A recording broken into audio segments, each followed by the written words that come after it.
সাংবাদিক যারা আছে অত সাংঘাতিক জানাই যাচ্ছে। এই যে যারা এরাও দেখবেন কাটছাট করে কালকে আমার নামে একটা জিনিস ছড়িয়ে দেবে। আমার নামে ছড়িয়েছে আমির হামজা বলেছে নামাজ পড়া যাবে না, নামাজ পড়া হারাম। এ কথাকে আমি বলেছিলাম। এই যে একটা মিথ্যা তহমত আমার নামে লাগিয়ে আগে নেই পরে নেই চালিয়ে দিলেন। সারা দেশের মানুষের হয়তো 100 জনের 5 জন হলো আমার প্রতি একটা খারাপ ধারণা নিয়ে আসবে যে হুজুর নামাজ পড়া হারাম বলেছে। কি হুজুর, কোন মানুষ যদি ডাকাতি করে, আপনি ধরে ফেলেছেন ডাকাতকে, এখন যদি আমরা বলি যে ডাকাত আপনি নামাজ পড়ান, এখানে কেউ রাজি হবে ডাকাতের পেছনে নামাজ পড়তে? কেউ রাজি হবে না।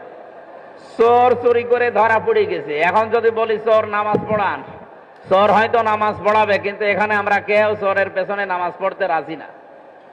কারণ কি বলেন তো? কারণ চুরি করা কবিরা গুনাহ। চুরি করা কবিরা গুনাহ, এটা জেনে আমরা তার পেছনে নামাজ পড়ছি না।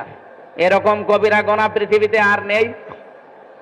গীবত করা কবিরা গুনাহ, তহমত দেওয়া কবিরা গুনাহ। যে মানুষটা যা করে নাই তার উপরে সেই দোষ চাপিয়ে তাকে কালার করে দিলেন। এটা সবচাইতে বেশি করছে আজ রাজনৈতিক মহলে আর সাংবাদিক যারা নামে পরিচয় দিয়ে এরা। সর্বোপরি এখন আরম্ভ করেছে সর্বশেষ বিভিন্ন আলেম ওলামা, বিভিন্ন পীর মাশায়েখ, বিভিন্ন ইসলামী দলের লোক। বাস্তবে দেখেন যেই কাজ যে করে নাই তার উপরে সেই দোষ চাপিয়ে তাকে আপনি জাতির সামনে কালার করে দিলেন।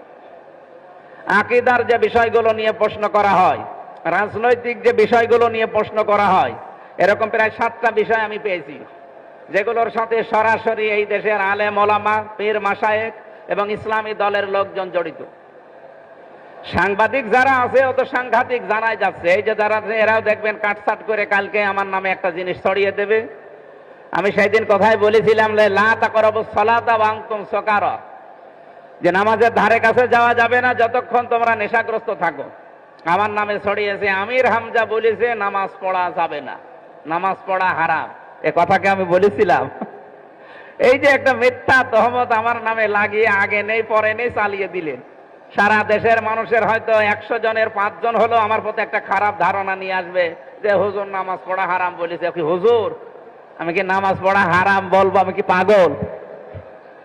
এই জন্য না, চোর চুরি করলে তার পেছনে নামাজ পড়েন না, ডাকাতি করলে তার পেছনে নামাজ পড়তে রাজি না, যে লোকটা গীবত করে তার পেছনেও তো নামাজ হয় না। এই জন্য কোরআনের আমলগুলো 500 আছে, একটা বই পাওয়া যায়। আপনার একটু সাধারণ যারা জেনারেল মানুষ আছেন কিনে পড়বেন, আপনার আমল করতে সহজ হবে। 3 নম্বরে বলা হয় আল কিনাআতু বিল কলিল, অল্পে তুষ্ট থাকা, এই অভ্যাস তৈরি করা দরকার আমাদের। 4 নম্বরে বলা হয় যে আখিরাতের পুঁজি তৈরি করার জন্য সচেষ্ট হওয়া। এই 4টা বিষয় যার ভেতরে পুঙ্খানুপুঙ্খানু পাওয়া যায়, আল্লাহ তাকে তাকওয়া দান করে।